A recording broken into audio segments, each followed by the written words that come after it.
Assalamualaikum warahmatullahi wabarakatuh. Halo guys, perkenalkan nama saya Astriani Rahmaji dengan NIM B100230470.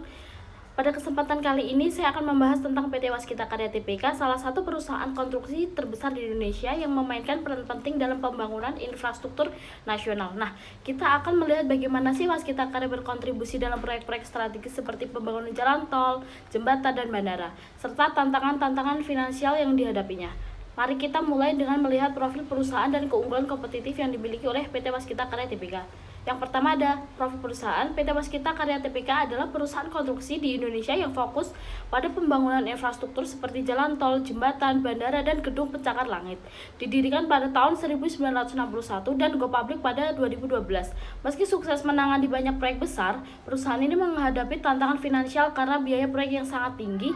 Untuk menjaga kelangsungan proyek, mereka berusaha mengelola modal dengan baik dan fokus pada efisiensi operasional serta manajemen risiko. Kedua, ada keunggulan kompetitif. Waskita punya banyak pengalaman dalam menangani proyek infrastruktur besar di Indonesia dan hubungan memiliki baik dengan pemerintah.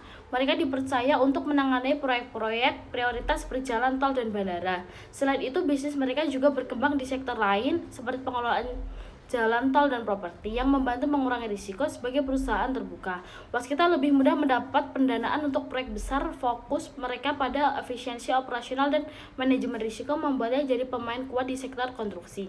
Yang ketiga ada analisis rasio keuangan. Yang pertama ada ROA, laba bersih dibagi dengan total aset yang menghasilkan minus 4,2%. Yang kedua ada ROE, laba bersih dibagi dengan total ekuitas yang menghasilkan dengan minus 25,9%. Yang ketiga ada DER, total liabilitas dibagi dengan total ekuitas yang menghasilkan dengan 517,4%. Yang keempat ada DAR, total liabilitas dibagi dengan total aset yang menghasilkan dengan 83,8%. Yang kelima ada rasio lancar, aset lancar atau kewajiban lancar dibagi itu menghasilkan 113,0%. Yang kelima ada perputaran persediaan, total kredit atau pembiayaan dibagi dengan persediaan yang menghasilkan dengan 2,41 kali. Nah, yang ke 6 ada perputaran modal kerja, yaitu total kredit atau pembiayaan dibagi dengan aset lancar yang menghasilkan 0,44 kali. Yang terakhir ada kesimpulan dari 7 analisis rasio PT Waskita Karya Tbk tahun 2023 menunjukkan bahwa perusahaan sedang menghadapi masalah keuangan yang serius. ROA minus 4,2% dan ROE minus 25,9%, mencerminkan kerugian besar baik dari aset maupun ekuitas.